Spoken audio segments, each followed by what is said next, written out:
Unique creations team आपका स्वागत करता है। गोपाष्टमी आज जाने पूजा विधि, कथा, आरती और महत्व। 20 नवंबर 2023 को गोपाष्टमी पर्व मनाया जा रहा है। प्रतिवर्ष ये त्योहार कार्तिक मास के शुक्ल पक्ष की अष्टमी तिथि पर पड़ता है। हिंदू धर्मशास्त्रों के अनुसार ये दिन भगवान श्री कृष्ण गोविंदा तथा गौ पूजन के लिए समर्पित है। गोपाष्टमी के इस पवित्र पर्व पर गायों और बछड़ों को सजाने तथा गोवर्धन, गाय और बछड़े तथा गोपाल की पूजन का विधान है। महत्व। पौराणिक शास्त्रों के अनुसार जो व्यक्ति इस दिन गायों को भोजन खिलाता है, उनकी सेवा करता है तथा सायं काल में गायों का पंचोपचार विधि से पूजन करता है तो उसकी सभी मनोकामनाएं पूर्ण हो जाती है।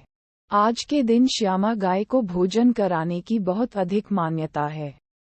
हिंदू मान्यताओं में गाय को बेहद महत्वपूर्ण माना गया है।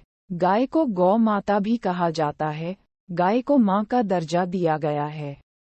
जिस प्रकार एक मां अपनी संतान को हर सुख देना चाहती है, उसी प्रकार गौ माता भी सेवा करने वाले जातकों को अपने कोमल हृदय में स्थान देती हैं और उनकी हर मनोकामना पूरी करती हैं।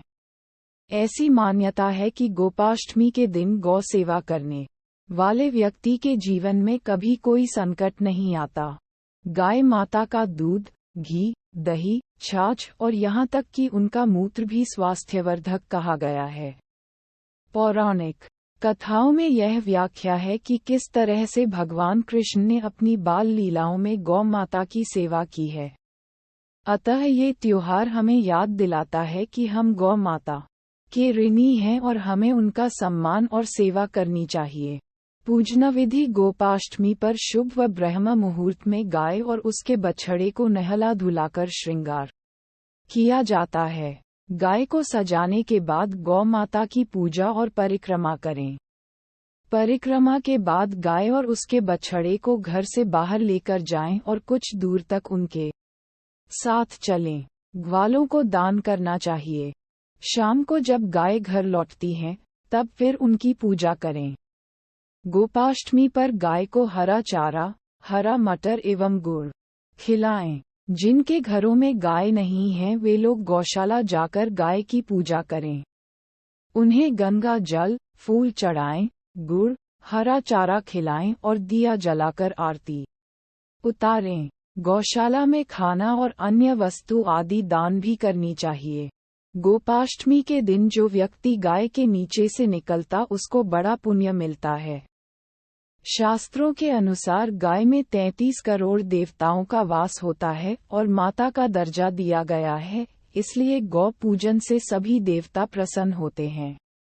गोपाष्टमी के शुभ अवसर पर गौशाला में गौ संवर्धन हेतु गौ पूजन का कार्यक्रम भी आयोजित किया जाता है। गौशाला में यथाशक्ति दान, दक्षिणा, भोजन इत्यादि दें। गौमाता की आरती। ओम जय जय गौमाता, मैया जय जय गौमाता, जो कोई तुमको ध्याता, त्रिभुवन सुख पाता, सुख समृद्धि प्रदायिनी। गौ की कृपा मिले जो करे गौ की सेवा। पल में विपत्ति टले, आयु ओज विकासिनी। जन जन की माई, शत्रु मित्र सुत जाने। सब की सुख दाई, सुर सौभाग्य विधायिनी। अमृति दुग्ध दियो, अखिल विश्व नर नारी। शिव अभिषेक कियो, ममतामयी मन भाविनी।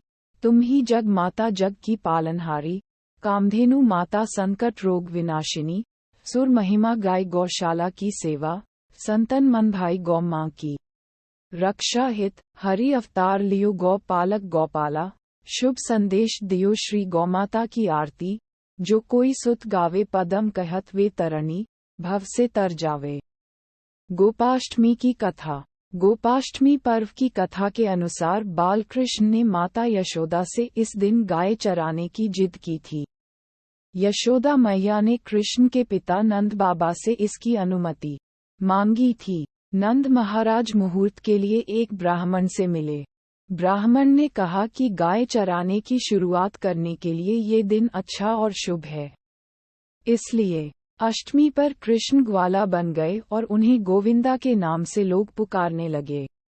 माता यशोदा ने अपने लल्ला के श्रृंगार किया और जैसे ही पैरों में जूतियां पहनाने लगी तो लल्ला ने मना कर दिया और बोले, मैया यदि मेरी गौएं जूतियां नहीं पहनती तो मैं कैसे पहन सकता हूँ। यदि पहना सकती हो तो उन सभी को भी जूतियां पहना दो। और भगवान जब तक वृंदावन में रहे, भगवान ने कभी पैरों में जूतियां नहीं पहनी। आगे आगे गाय और उनके पीछे बांसुरी बजाते भगवान उनके पीछे बलराम और श्री कृष्ण के यश का गान करते हुए ग्वाल गोपाल इस प्रकार से विहार करते हुए भगवान ने उस वन में प्रवेश किया। तब से भगवान की गौरचारण लीला का आरंभ हुआ और वह शुभ तिथि गोपाष्टमी कहलाई। Unique creations team.